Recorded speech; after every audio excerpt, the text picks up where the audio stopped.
नमस्कार, आप देख रहे हैं ग्राउंड जीरो रिसर्च। पिछली वीडियो में हमने एनडीए गठबंधन और उसके घटक दलों की सीट शेयरिंग पर बात करी थी, किसको कितनी सीटें मिलने वाली हैं। और आज की वीडियो में हम बात करेंगे इंडिया गठबंधन और उसके घटक दलों में किसको कितनी सीट्स मिलने वाली हैं। तो आज इस मुद्दे पर हमें जानकारी देने के लिए हमारे साथ मौजूद है शशि जी, जो बिहार के मुद्दों पर अपनी पकड़ रखते हैं। स्वागत है शशि जी आपका। जी बहुत बहुत धन्यवाद बनित जी। शशि जी, सबसे पहले इंडिया गठबंधन की जो बिहार की सबसे बड़ी पार्टी है आरजेडी, जो कि पिछली बार 144 सीटों पर चुनाव लड़ी थी, उसके बारे में जानकारी दीजिए कि वो इस बार कितनी सीटों पर लड़ सकती है। आरजेडी पिछले बार 144 सीटों पर लड़ी थी और इस बार भी मुझे लगता है कि मतलब 144 के ही लमसम में उनकी सीटें रहेंगी। हो सकता है कि उससे 2-3 सीटें कम हो जाए, लेकिन आरजेडी कोशिश करेगी कि लगभग उतनी सीटों पर चुनाव लड़ा जाए। तो आप यकीन मान के चलिए कि आरजेडी मुझे लगता है कि 138 से लेके 144 इसके बीच में चुनाव, इसके बीच में। ठीक है शशि जी। अब दूसरी जो बिहार के इंडिया गठबंधन की बड़ी पार्टी है कांग्रेस, जो कि पिछली बार 70 सीटों पर चुनाव लड़ी थी, लेकिन स्ट्राइक रेट बेहद खराब रहा था और केवल 19 सीटें जीत पाई थी। तो उसके बारे में आपको क्या लगता है कि जो राहुल गांधी की यात्रा रही है उससे कुछ फर्क पड़ेगा या सीटें इनकी इस बार कम होंगी पक्का इनके स्ट्राइक रेट के? पिछले बार जो कांग्रेस लड़ी थी उसमें तमाम ऐसी सीटें थी जो आरजेडी भी नहीं जीत सकती जी, और कांग्रेस भी नहीं जीत सकती। तो कितनी बार क्या होता है कि जब चुनाव लड़ते हैं तो कौन सी सीट मिलती है ये भी हम रहता है जी।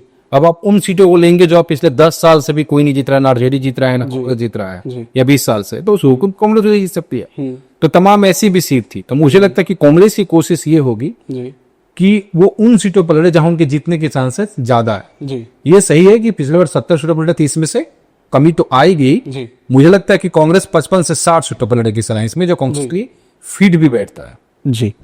अब इंडिया गठबंधन के अंदर लेफ्ट का एक बड़ा हिस्सा है, जिसके अंदर लेफ्ट की 3 पार्टियां हैं, सीपीआई, सीपीएम और सीपीआई-एमएल। तो शशि जी, पिछली बार इनका स्ट्राइक रेट अच्छा रहा था, शायद इनको सीटें कम मिली। इसमें माले का स्ट्राइक रेट बहुत बेटर रहा था जी, वो 19 सीटों पर लड़े तो 12 सीट में जीतने जी। तो इसके बारे में एक बार बताइए इन्हें कितनी सीटें मिल सकती? इसमें जो सीपीआई और सीपीएम थे वो जितनी सीटों पर लड़े थे, दोनों मिलाकर 10 सीट पर लड़े, तो उनको उतनी मिल सकती है सीटें, या उनकी सीटें 1-2 कम भी हो सकती है, ज्यादा नहीं मिलेगी उन्हें। माले की जो सीटें थी 19 तो लड़ेंगे ही, उससे सीटें की बढ़ सकती है।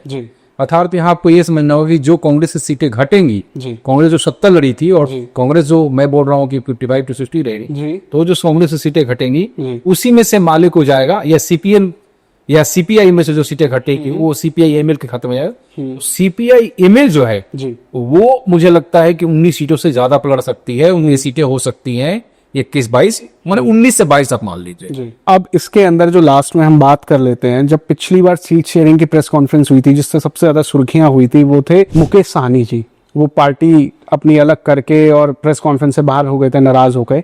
तो वो और इस बार एक न्यूट्रल है, न्यूट्रल क्या उनका झुकाव तो इंडिया गठबंधन की तरफ है, पहले एनडीए में थे। पशुपति पारस जी जो एलजेपी का एक धड़ा है जिनके पास, तो उनको और वीआईपी पार्टी को इस बार कितनी सीटें मिलने की होंगी? यहाँ आपको समझना होगा वीआईपी पार्टी पिछले बार 13 सीटों पर चुनाव लड़ी जी, और उन 13 में से उनको 4 में शायद जीत मिली थी। तो यहाँ पर आपको ये देखना होगा कि वीआईपी पार्टी को तो सीटें मिलेंगी, हो सकता है कि उनकी सीटें मैं मान कर भी चल रहा हूँ कि जो 13 लड़े तो उतनी सीटें हो सकती है, क्योंकि सीटें भाई घटेगी कहाँ से? आप माले की सीटें सीपीएम से घटा के 2 दे रहे हो, कांग्रेस की सीटें अगर कांग्रेस 56 पर लड़ती है तो उसमें से 14 सीटें आप निषाद जी का मान भी लो, और आरजेडी अपने में से 1-2 कम कर ले तो इनकी सीटें भी 10 से 15 इतनी सीटें निषाद की जा सकती है। पशुपति पारस जी का जहां तक सवाल है कि अगर वो इस घटक दल में आते हैं तो फिर आरजेडी जो मैं बोल रहा हूँ 138 से 144, वो 138 से कम भी हो सकता है, 135-36 पर भी आरजेडी घटेगी। इसकी सीटें फिर पारस जी को लोग देंगे कहां से? लेकिन क्या पारस जी अलायंस के पार्ट होंगे या नहीं होंगे, ये सब कुछ पर डिपेंड करेगा कि क्या पारस जी